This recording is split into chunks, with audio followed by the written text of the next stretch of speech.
Second year students, अब हम बात करेंगे हमारे अगले टॉपिक की, जो कि है classification of carbohydrates on the basis of molecular structure. Molecular structure की बिना पर अब हम क्लासिफाई करेंगे कार्बोहाइड्रेट्स को और देखेंगे कि ये किस तरीके से इसको क्लासिफाई किया जाता है। तो on the basis of hydrolysed product 3 classifications हैं कार्बोहाइड्रेट्स की। On the basis of hydrolysed products there are 3 types of carbohydrates on the basis of molecular structure. Number 1 is monosaccharide. Number 1 is monosaccharide.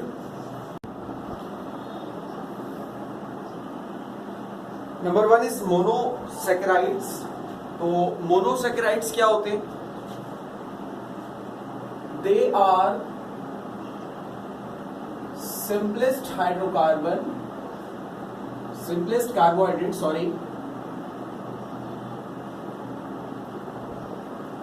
Which can not B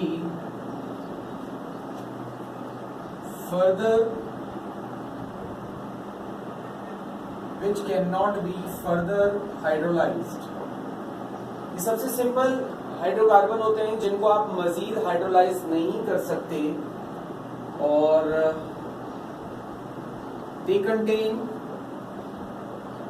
3 to 10 carbon atoms. इनके अंदर कम से कम 3 से लेकर 10 तक carbon atoms होते हैं monosaccharides में, और इनको आप फर्दर हाइड्रोलाइज नहीं कर सकते। हाइड्रोलाइसिस क्या होता है? हाइड्रोलाइसिस में कोई सब्सटेंस वाटर के मॉलिक्यूल से रिएक्ट करके प्रोडक्ट फॉर्म करता है। ठीक है, कोई सब्सटेंस अगर वाटर के मॉलिक्यूल से रिएक्ट करके प्रोडक्ट फॉर्म कर रहा है तो उसको हम कहते हैं हाइड्रोलाइसिस। इस प्रोसेस को हम क्या कहते हैं? हाइड्रोलाइसिस का प्रोसेस कहते हैं। तो monosaccharides are those types of carbohydrate which cannot be further hydrolyzed, यानी उनका आप वाटर से रिएक्शन नहीं करवा सकते, वाटर से रिएक्शन करवा के उनके प्रोडक्ट्स मजीद फॉर्म नहीं कर सकते। ठीक है, अच्छा, ये जो मोनोसैकेराइड्स होते हैं ये 2 तरह के होते हैं। मेजर जो इनकी क्लासिफिकेशन है वो 2 तरह की है। Monosaccharides are further divided into monosaccharides are further divided into aldoses and ketoses। Monosaccharides को आप फर्दर 2 क्लासिफिकेशन में डिवाइड करते हैं। एक होती है बेटा एल्डोसिस और दूसरी होती है केटोसिस। एल्डोसिस में कौन होते हैं? एल्डोसिस वो वाले कार्बोहाइड्रेट्स होते हैं जिसका फंक्शनल ग्रुप CHO होता है, यानी एल्डिहाइड वाला फंक्शनल ग्रुप होता है। और कीटोसिस वो हमारे पास फंक्शनल कार्बोहाइड्रेट्स होते हैं जिनका फंक्शनल ग्रुप हमारे पास कीटोनिक होता है, RCOR।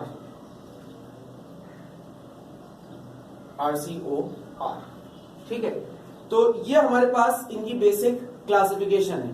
अब चूंकि 3 to 10 कार्बन एटम्स हैं तो होता कुछ इस तरीके से कि ये शुरू होता है ट्रायोसिस से। ट्रायोस, टेट्राओस, पेंटाओस, हेक्सोस, हेप्टोस, ये इस तरीके से एंड सो ऑन आपके पास ऑक्टोस और नॉनोस वगैरह तक जाता है मामला। ठीक है, ट्रायोस, टेट्राओस, पेंटाओस। ठीक है, अब अगर ये उसके अंदर फंक्शनल ग्रुप हमारे पास एल्डिहाइड होगा या फंक्शनल ग्रुप कीटोज होगा तो उसको हम क्या कहेंगे? इसको हम कहेंगे एल्ड ट्रायोज। इसी तरीके से एल्ड टेट्राओस, ठीक है। फिर ये आ जाएगा तो एल्ड पेंटोस, फिर एल्ड हेक्सोस, फिर इसी तरीके से सो ऑन, यहां पर भी चलता रहेगा मामला। इधर आएंगे तो यहां क्या होगा, कीटो ट्रायोस, फिर कीटो टेट्राओस,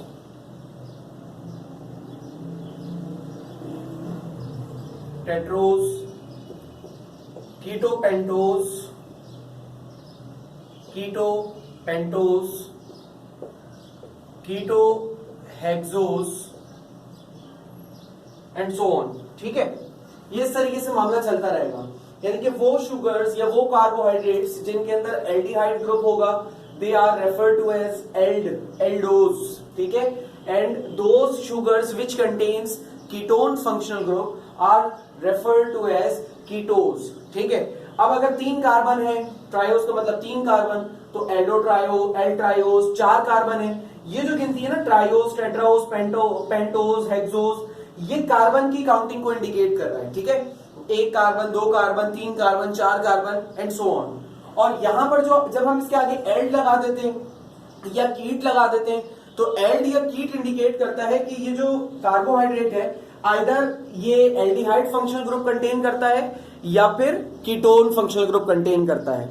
वीडियो को पॉज करके यहां पर इसके फॉर्मूलाज अगर मैं आपके सामने लिख दूं तो ये कुछ इस तरीके से होगा, C3H6O3, C4H8O4, C5H10O5, C6H12O6।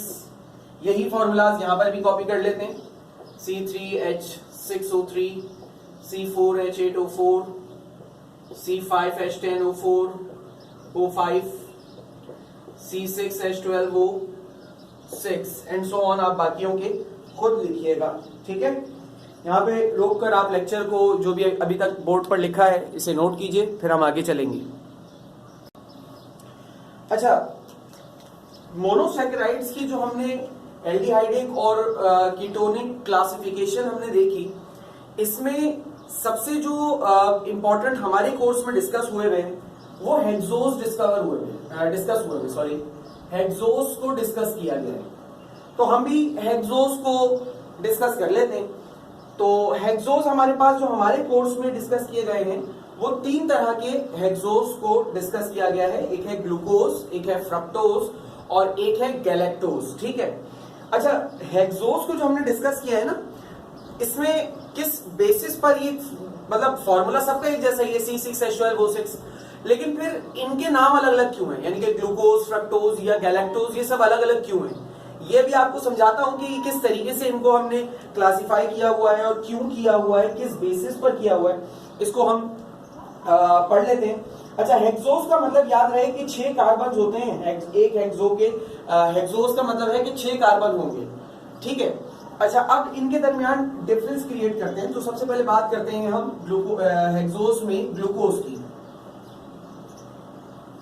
Glucose की हम बात कर लेते हैं। अच्छा, ग्लूकोज का फॉर्मूला C6H12O6 है, ठीक है, C6H12O6 है।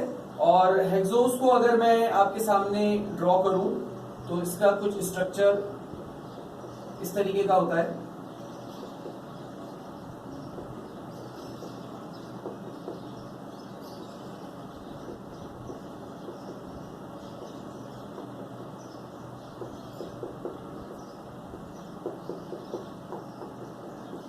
ये है हमारे पास ग्लूकोज का स्ट्रक्चर। इस ग्लूकोज का नाम है डी ग्लूकोज। अब ये जो इसके साथ ये डी लगा, ये डी क्या है, ठीक है, डी इसके साथ क्यों लगा है। देखो, अगर मैं इस ग्लूकोज के मॉलिक्यूल की नंबरिंग करूं तो ये क्या होगा, 1 2 3 4 5 6, ऐसा ही है, 6 कार्बन इस तरीके से बनेंगे।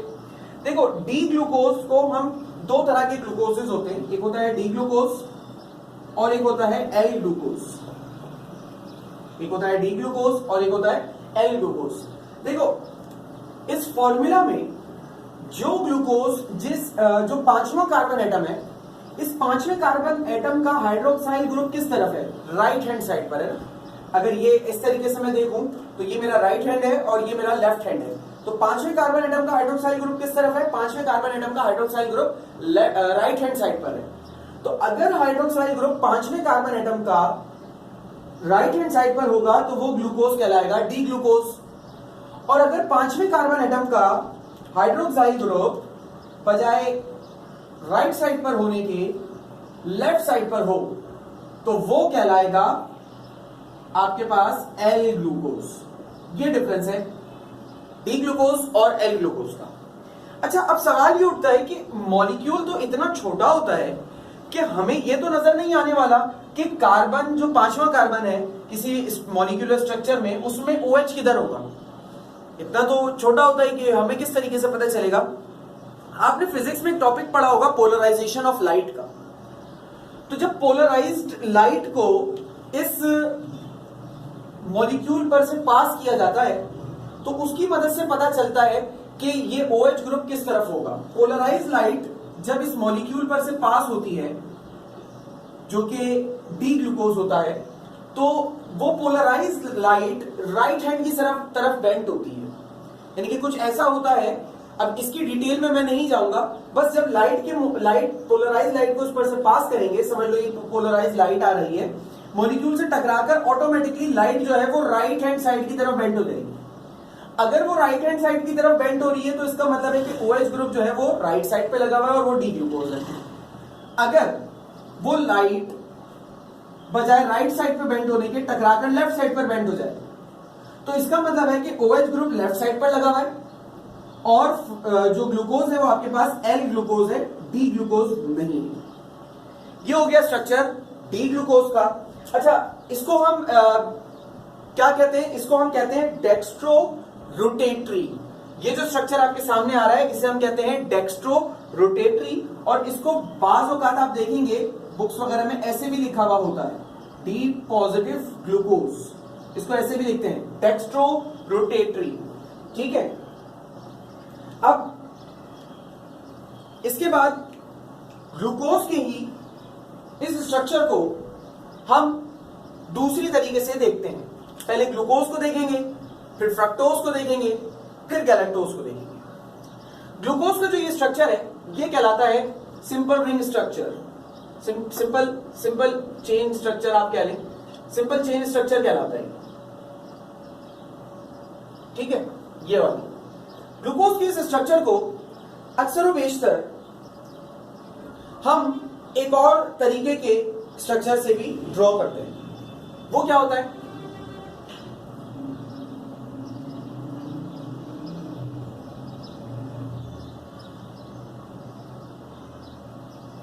इसमें हर कॉर्नर का मतलब है कार्बन,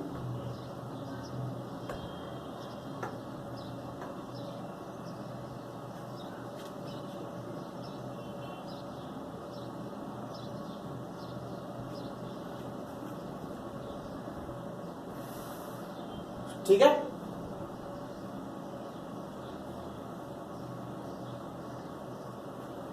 ये जो टॉप वाला है इसके साथ ये CH2OH लग गया, ये वाला छोटा कार्बन, ये फिफ्थ है, इसका O और H ग्रुप यहाँ आ रहा है, H यहाँ लगा हुआ है इसके साथ। मैं अच्छा इनके जो अटैच ग्रुप है ना उनको दूसरे कलर से शो करता हूँ ताकि आपको थोड़ा सा क्लियर रहे।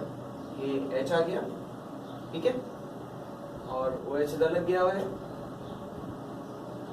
इस कार्बन के भी दो स्ट्रक्चर्स बना लेते हैं, इधर भी और इधर भी।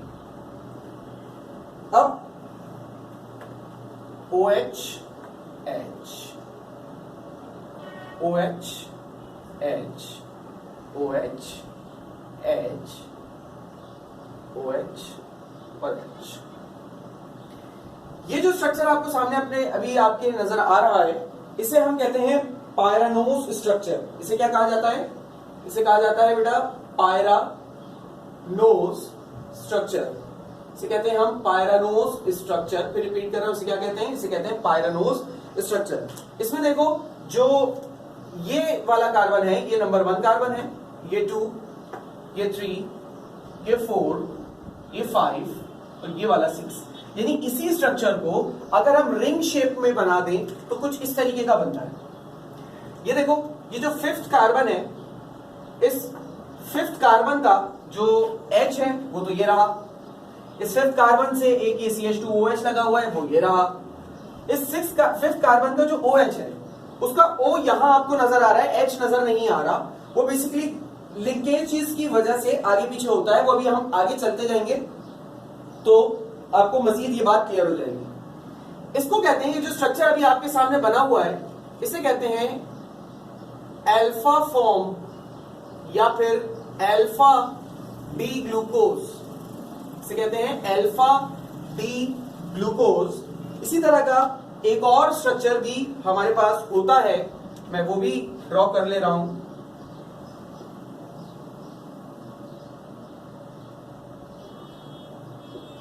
ठीक है, ये स्ट्रक्चर है हमारे पास।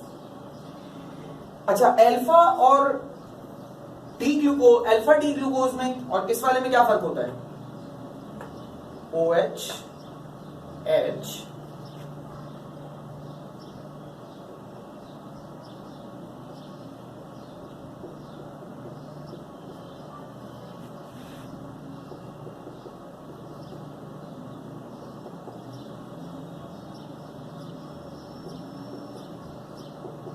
अब जरा देखो,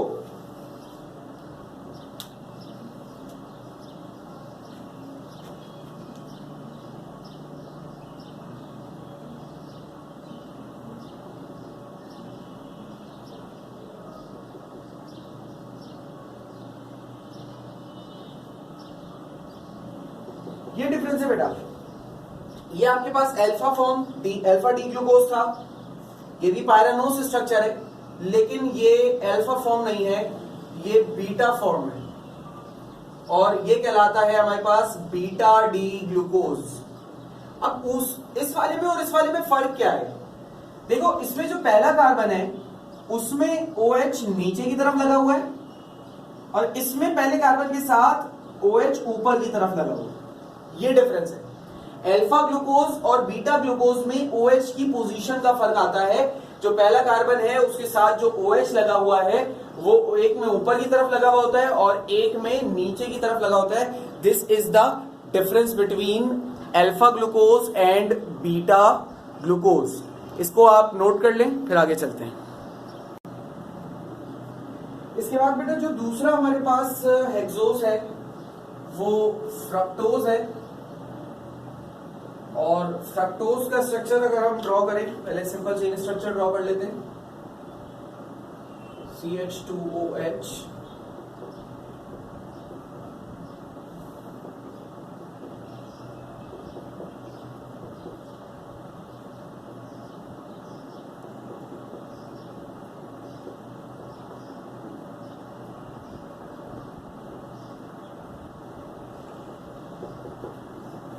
ये हमारे पास इसका स्ट्रक्चर आ रहा है। ठीक है, फ्रक्टोज का स्ट्रक्चर बेटा कुछ इस तरीके का होता है। ये सिंपल आपको जो स्ट्रक्चर नजर आ रहा है ये ओपन चेन स्ट्रक्चर, ये सिंपल स्ट्रक्चर कहलाता है। अब इसका हम पायरानोज स्ट्रक्चर बनाते हैं कि इसका जो पायरानोज रिंग स्ट्रक्चर होता है वो किस तरीके का होता है। तो इसको जरा सा देख लीजिएगा, इसका पायरानोज रिंग स्ट्रक्चर।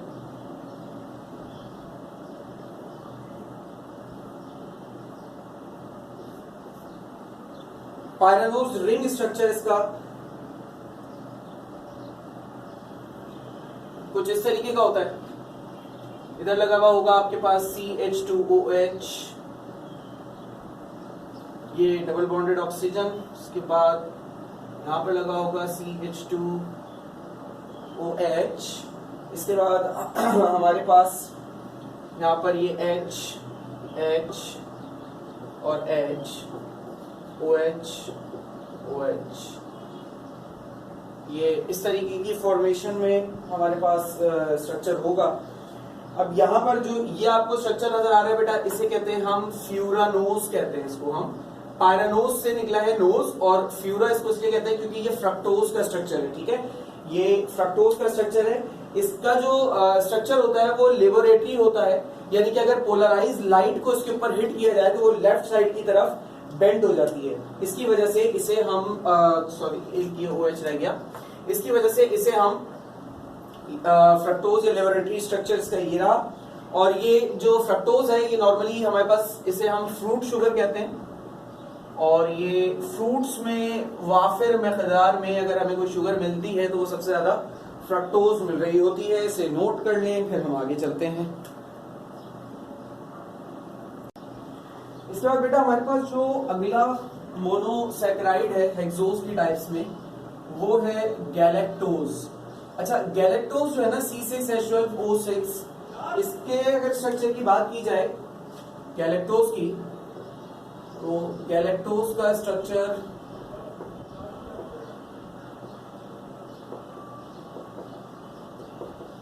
कुछ इस तरह का होता है बेटा।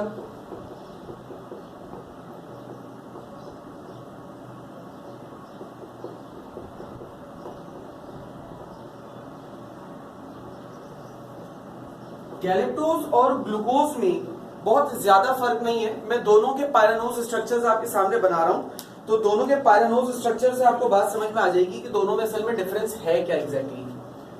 तो ये स्ट्रक्चर मैं पहले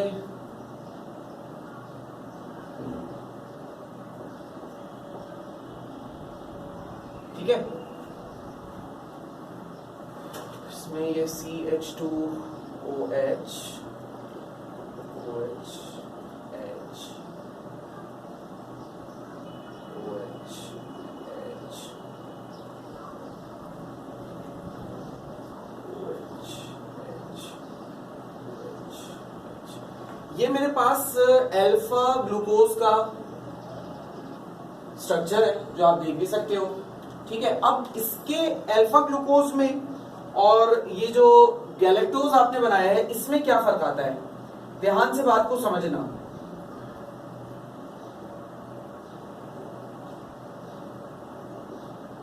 ठीक है, अब देखो तकरीबन मॉलिक्यूल जो है ना वो सेम है, डिफरेंस कहां आएगा, डिफरेंस समझना होगा आपको।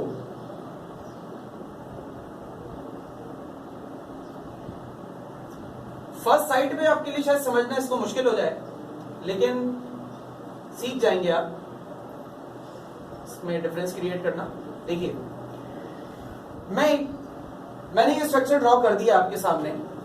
अब आप दोनों स्ट्रक्चर्स को ध्यान से देखकर, वीडियो को पॉज करके ध्यान से देखकर खुद फर्क पैदा कीजिएगा कि इन दोनों में फर्क क्या है। मैं खुद बता रहा हूं अभी, लेकिन मैं चाहूंगा कि आप लोग यहीं पर वीडियो को रोक कर इसको लाजमी खुद से गौर से देखें दोनों स्ट्रक्चर्स को, और फिर आइडेंटिफाई करें कि डिफरेंस क्या है। बेटा डिफरेंस है, अब बता रहा हूं, डिफरेंस है फोर्थ कार्बन। यहां देखो पूरा स्ट्रक्चर सेम है, फोर्थ कार्बन पे OH ग्रुप जो है ना रिवर्स हुआ हुआ है, इसमें नीचे लगा हुआ है, इसमें ऊपर लगा हुआ है, बस इतना फर्क है।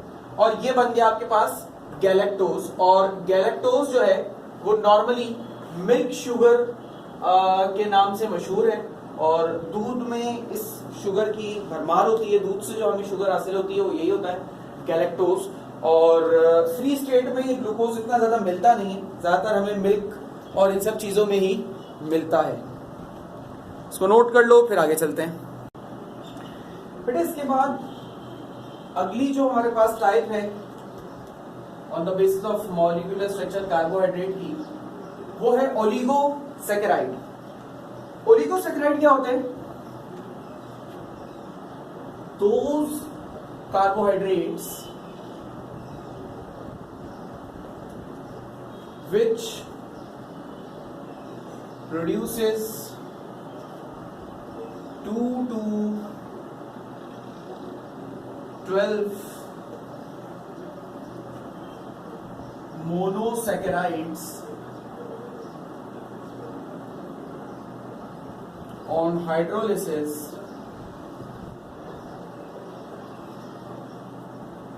are called as oligosaccharides. वो सैकराइड्स जो कि हाइड्रोलिसिस के वजह से मोनोसैकेराइड्स प्रोड्यूस करना शुरू हो जाएंगे। अच्छा, इससे आपको एक चीज का अंदाजा हो रहा होगा कि जो ओलिगोसैकेराइड्स होते हैं ये बड़े मॉलिक्यूल होते हैं। मोनोसैकेराइड के मुकाबले में ओलिगोसैकेराइड के मॉलिक्यूल्स बड़े मॉलिक्यूल्स होते हैं, और जब इनको हाइड्रोलाइज किया जाता है, यानी कि इनको जब पानी में मिलाया जाता है, तो ये टूट जाते हैं और टूट के हमें और भी जो है वो छोटे मोनोसैकेराइड के यूनिट्स प्रोवाइड करते हैं। अच्छा, ओलिगोसैकेराइड की जो दो बेसिक टाइप्स हैं, उनमें उनकी अगर बात करें टाइप्स ऑफ ओलिगोसैकेराइड्स की टाइप्स की अगर बात करें तो इनमें जो सबसे पहले आते हैं हमारे पास वो आते हैं डाइसैकेराइड्स।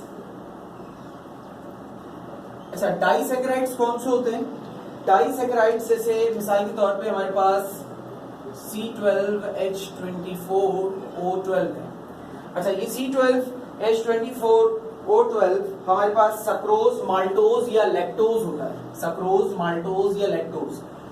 सक्रोज जो है हमारे पास वो कॉमन शुगर है जो हमारे घर में हम जो आम चीनी जो इस्तेमाल करते हैं, टेबल शुगर, उसे सक्रोज कहा जाता है। माल्टोज वो शुगर है या वो कार्बोहाइड्रेट है जो अमूमी तौर पे हमें आटे से बाजरे वगैरह से, इन अनाज से मिलते हैं। और उसके बाद जो आखिरी जो हमारे पास आता है लैक्टोज भी जो है वो हमारे पास हमें मिल्क से मिलता है, दूध में होता है लैक्टोज भी।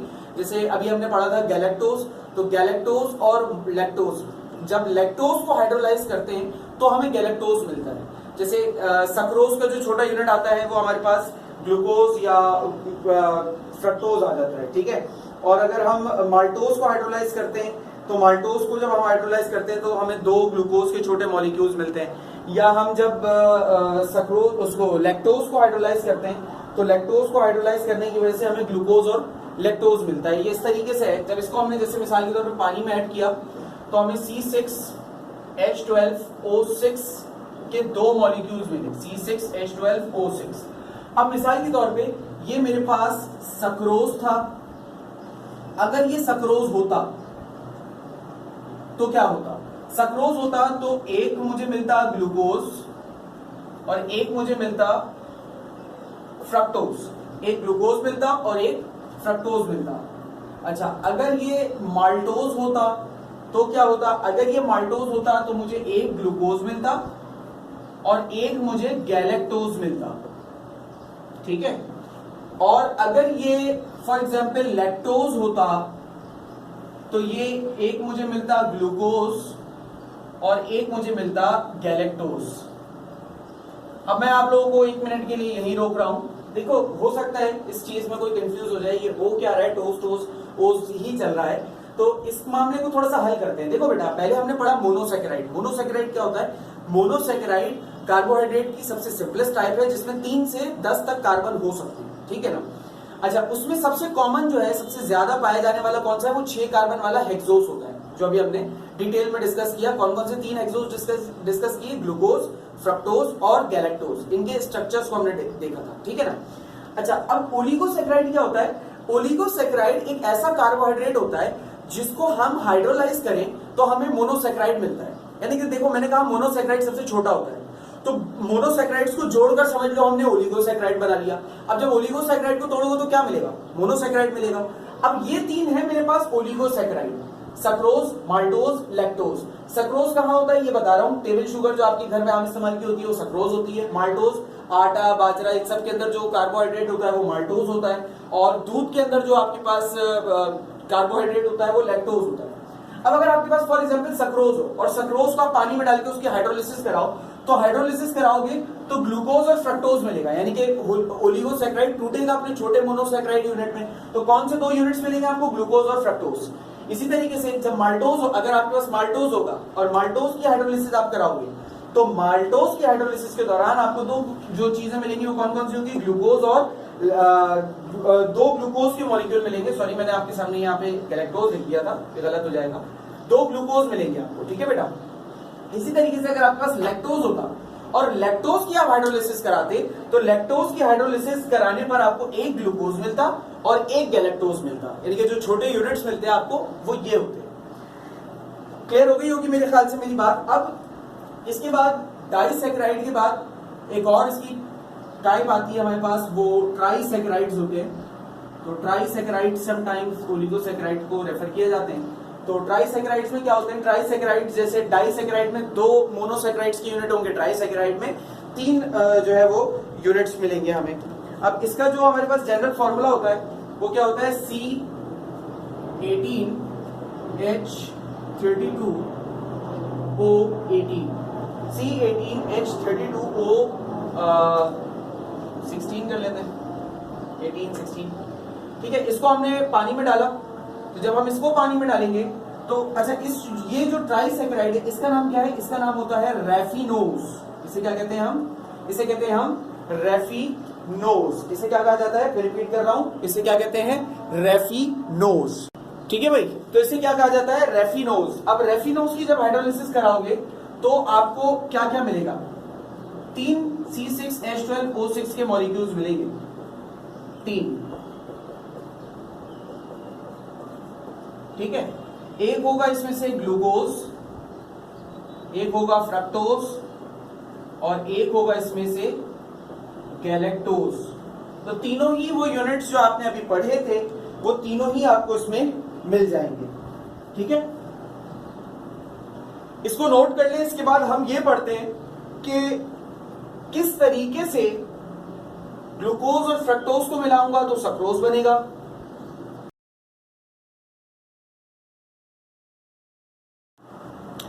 सेकेंड स्टूडेंट्स, हमारे पास ये अगला टॉपिक है ग्लाइकोसाइड लिंकेज। इससे पिछले टॉपिक में हम ये पढ़ रहे थे कि जब हम हाइड्रोलिसिस करवाते हैं किसी ओलिगोसैकेराइड की तो उस हाइड्रोलिसिस की वजह से वो ओलिगोसैकेराइड मोनोसैकेराइड्स में टूट जाता है, 2 या 2 से ज्यादा, ठीक है। अब हमें ये पढ़ना है कि जब हमने ये देख लिया कि किसी ओलिगोसैकेराइड को हम तोड़ के मोनोसैकेराइड बना सकते हैं, तो कि कुछ मोनोसैकेराइड्स को जोड़कर हम ओलिगोसैकेराइड भी बना सकते हैं। इस कॉन्सेप्ट को या इस टॉपिक को कहा जाता है ग्लाइकोसाइड लिंकेज। ग्लाइकोसाइड लिंकेज क्या है, in all oligosaccharides and polysaccharides the ring structures of monosaccharide are joint और linked together via oxygen bridge bonding. This bonding is called as glycoside linkage. Oxygen bridge bonding की वजह से जो bonding होती है इसे हम कहते हैं ग्लाइकोसाइड लिंकेज। अब यहां देखिए, सबसे पहले हम एग्जांपल ले रहे हैं इसमें सक्रोज की। सक्रोज क्या होता है, सक्रोज अल्फा ग्लूकोज और बीटा फ्रक्टोज को मिलाने से, 2 मोनोसैकेराइड लेते हैं हम, एक अल्फा ग्लूकोज और एक बीटा फ्रक्टोज, इन दोनों को मिलाते हैं। जब इन दोनों को मिला लेते हैं तो इनके मिलाने से जो हमारे पास क्रिएट होता है ग्लाइकोसाइड लिंकेज, इसको हम कहते हैं सक्रोज। अब ये मॉलिक्यूल मेरे पास, इसको मैं लेबल कर देता हूं, ये मॉलिक्यूल है अल्फा ग्लूकोज और ये मॉलिक्यूल है बीटा फ्रक्टोज। अल्फा ग्लूकोज और बीटा फ्रक्टोज, इन दोनों को अगर हम एक दूसरे के लिंक में लाएं, करीब लाएं, तो इस अल्फा ग्लूकोज का स्ट्रक्चर ये रहा, बीटा फ्रक्टोज का स्ट्रक्चर ये रहा।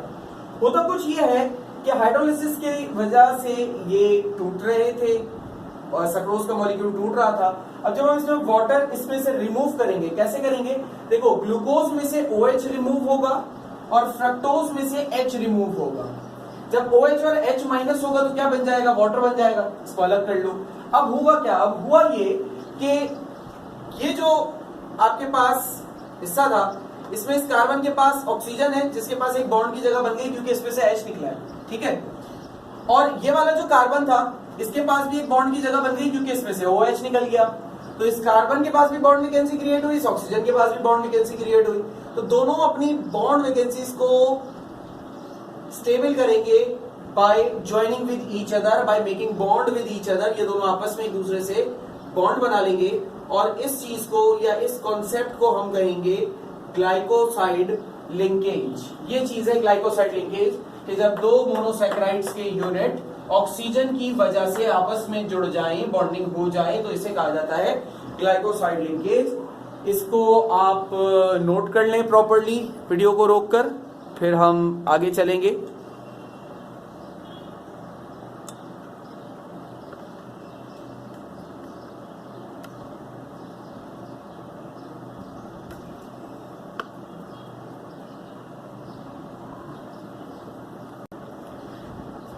बेटा इसके बाद हम दूसरी एग्जाम्पल देखते हैं ग्लाइकोसाइड लिंकेज की, जिसमें हम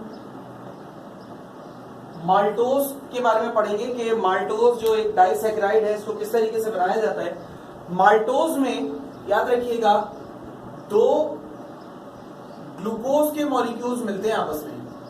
दो ग्लूकोज के मॉलिक्यूल्स को अगर हम मिलाएंगे तो वो माल्टोज बन जाता है, ग्लूकोज प्लस ग्लूकोज। अच्छा, एक ग्लूकोज इसमें होता है अल्फा और एक ग्लूकोज होता है इसमें बीटा। तो मेरे पास ये अल्फा ग्लूकोज का स्ट्रक्चर बना हुआ है, आप देख सकते हैं ये अल्फा ग्लूकोज है। अब मैं एक बीटा ग्लूकोज यहां ड्रॉ कर लेता हूं।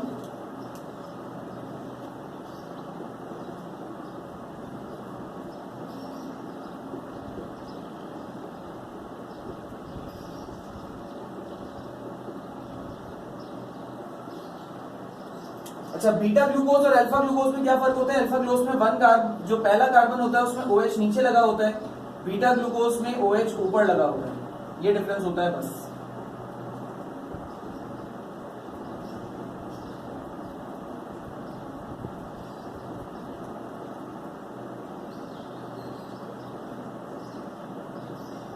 ठीक है। अब इसमें भी जब ग्लाइकोसाइड लिंकेज होगी तो याद रहे कि रिमूवल ऑफ वाटर होगा। ये क्या है? ये बीटा ग्लूकोज है। जब इसमें भी ग्लाइकोसाइड लिंकेज होगी तो इसमें भी रिमूवल ऑफ वाटर होगा। एक मॉलिक्यूल में से OH निकलेगा और एक मॉलिक्यूल में से H निकलेगा। निकल के क्या माइनस हो गया? इसमें से वाटर माइनस हो गया। जब वाटर माइनस हुआ तो मेरे पास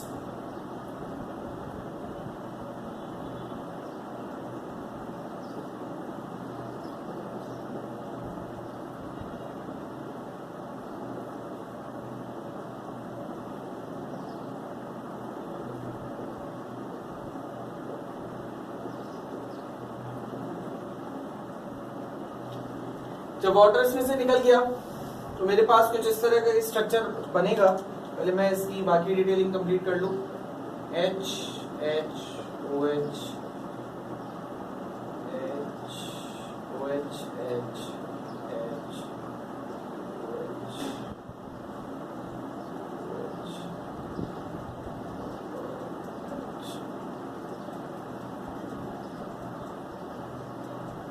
ये होगा। अब इसमें भी डिटेलिंग कर लूं पहले।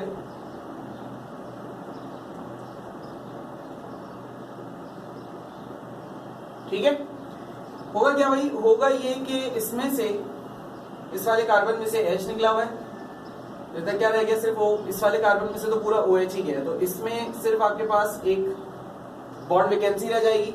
इस वाले में भी एक बॉन्ड, इस ऑक्सीजन के पास भी एक बॉन्ड वैकेंसी क्रिएट हुई है। तो दोनों अपनी बॉन्ड वैकेंसीज को सेटिस्फाई करने के लिए क्या करेंगे? आपस में बॉन्डिंग करेंगे। तो इस आपसी बॉन्डिंग की वजह से क्या होगा? ये दोनों मॉलिक्यूल्स ग्लूकोज के आपस में जुड़ जाएंगे और इसे कहेंगे हम ग्लाइकोसाइड लिंकेज की। जो हमारे पास सेकंड एग्जांपल थी, ये क्या है? अल्फा बीटा 1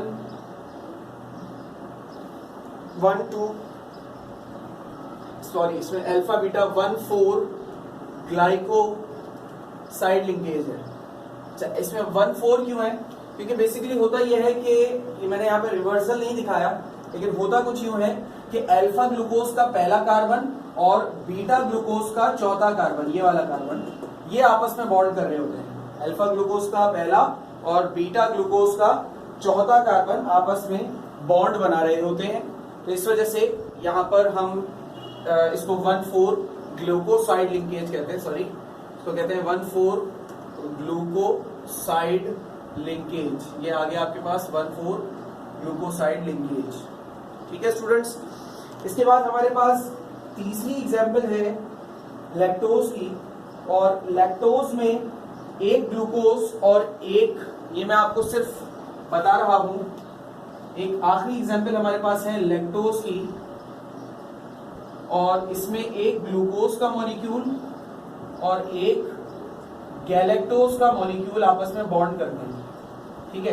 एक ग्लूकोज का मॉलिक्यूल और एक गैलेक्टोज का मॉलिक्यूल आपस में बॉन्ड कर रहे होते हैं, और यहाँ पर हमारे पास, अच्छा, जो ग्लूकोज होता है ये बीटा ग्लूकोज होता है, ठीक है, और गैलेक्टोज होता है।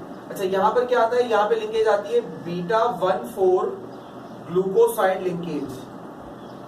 हमारी बुक में इसकी पूरी डायग्राम बनी हुई है, तो मैं ये आपको एक असाइनमेंट होगा आप लोगों के लिए कि आपको लिंकेज बनाना है ग्लूकोज और गैलेक्टोज के दरमियान। बीटा ग्लूकोज होगा और गैलेक्टोज होगा।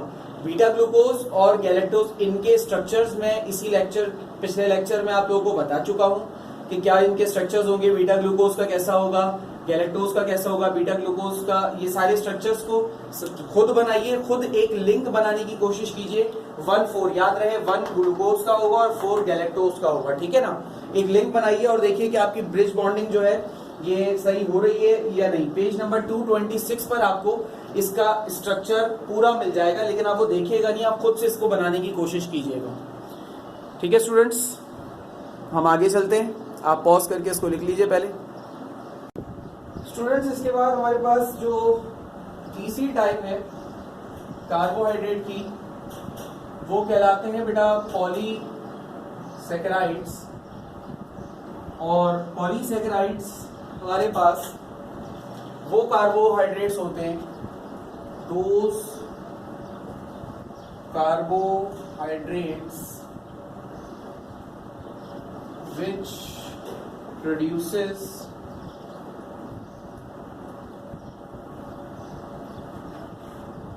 more than 10 carbohydrates upon hydrolysis are called as polysaccharides। वो कार्बोहाइड्रेट्स जो हाइड्रोलिसिस के वजह से 10 से ज्यादा छोटे कार्बोहाइड्रेट्स यूनिट बना दें, उनको हम कहते हैं पॉलीसैकेराइड्स। अच्छा, 10 से ज्यादा का मतलब कितने? 2, 4, 6, 8, 10 सर कितने? बेटा 10 से ज्यादा का मतलब ये है कि आप जितने कह लें हजारों की तादाद में, लाखों की तादाद में जो हमारे पास कार्बोहाइड्रेट्स बन जाए हाइड्रोलिसिस की वजह से, उन्हें हम कहते हैं पॉलीसैकेराइड्स। पॉलीसैकेराइड्स हमारे पास नॉर्मली 2 तरह के होते हैं। एक होता है एनिमल पॉलीसैकेराइड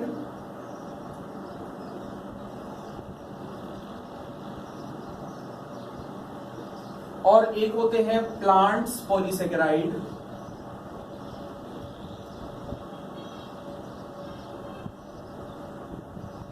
एनिमल पॉलीसैकेराइड और प्लांट पॉलीसैकेराइड।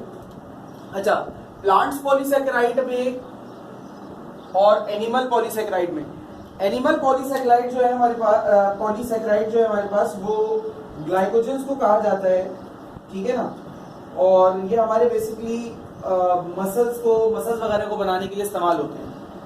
एनिमल पॉलीसैकेराइड जो है वो ग्लाइकोजेंस होते हैं, इनको हमारी बॉडी में ग्लाइकोजेंस करके ये स्टोर हो जाते हैं, ठीक है। हमारी बॉडी के अंदर ही ग्लाइकोजन लिंकेजेस जो है करके ये स्टोर हो जाते हैं, और स्टोर होने की वजह से जब हम खाना वगैरह नहीं खा रहे होते हैं, या हम जब समझ लें डाइट पर होते हैं, तो उस डाइटिंग के दौरान यही जो ग्लाइकोजेंस हमारी बॉडी में स्टोर हुए होते हैं ना, एनिमल्स की बॉडी में, यही ग्लाइकोजेंस डिकम्पोज होते हैं और यही डिकम्पोज होकर हमें एनर्जी प्रोवाइड कर रहे होते हैं ग्लाइकोजेंस की फॉर्म में, ठीक है। हमारी बॉडी में ये ग्लाइकोजेंस की फॉर्म में होते हैं। और इसके बाद अगर प्लांट्स की बात की जाए, तो प्लांट्स में ये जो सैकेराइड्स होते हैं नॉर्मली स्टार्च की फॉर्म में या फिर सेल्यूलोज की फॉर्म में होते हैं। स्टार्च या सेल्यूलोज की फॉर्म में होते हैं। अच्छा, स्टार्च, फिर हमारे पास अगर स्टार्च की बात की जाए तो स्टार्च जो है वो दो तरह के पॉलीसैकेराइड्स का मिक्सचर होता है। एक होता है अमाइलोज और एक होता है अमाइलोपेक्टिन। इन दो चीजों का मिक्सचर होता है स्टार्च। ये दो तरह के कार्बोहाइड्रेट्स होते हैं और अमाइलोज जो होता है ये 1,4 ग्लूकोसाइड लिंकेज से बनता है, ठीक है ना, ग्लूकोसाइड लिंकेज से बनता है। इसके अंदर डी ग्लूकोज इस्तेमाल हो रहा होता है, 1,4 डी ग्लूकोसाइड लिंकेज। और अमाइलोपेक्टिन जो होता है वो उसमें 1,4 और 1,6 दोनों तरह की ग्लूकोसाइड लिंकेज पाया जाता है। इसलिए इसको इनके नाम थोड़े से डिफरेंस आ जाता है, इनके नाम में थोड़ा सा डिफरेंस आ जाता है कि एक में जो है वो सिर्फ 1,4 होता है ग्लूकोसाइड लिंकेज और एक में जो है वो 1,4 और 1,6 दोनों तरह के लिंकेजेस होते हैं। इसके अलावा अगर प्लांट्स की बात की जाए तो सेल्यूलोज की बात की जाए तो सेल्यूलोज में भी 1,4 ग्लूकोसाइड लिंकेज, ग्लाइकोसाइड लिंकेज हो रहा होता है, 1,4 ग्लाइकोसाइड लिंकेज हो रहा होता है इसमें भी। लेकिन इसके अंदर जो ग्लूकोज इस्तेमाल होता है ना वो बीटा ग्लूकोज होता है। इन दोनों में अल्फा ग्लूकोज होता है, ठीक है, और इसमें जो ग्लूकोज इस्तेमाल होता है वो बीटा ग्लूकोज होता है, ठीक है। तो ये हमारे पास पॉलीसैकेराइड्स थे। इसके बाद बुक के पेज नंबर 227 पर बायोलॉजिकल इंपॉर्टेंस लिखी हुई है कार्बोहाइड्रेट्स की। तो ये आपका असाइनमेंट होगा, इसको आपने रीड करना होगा और इसे ध्यान से चीजों को गैदर करना होगा, क्योंकि मैं अनकरीब एक डायरेक्ट क्विज अनाउंस करूंगा और वो क्विज जो है आपका इसी टॉपिक से रिलेटेड होगा। Thank you.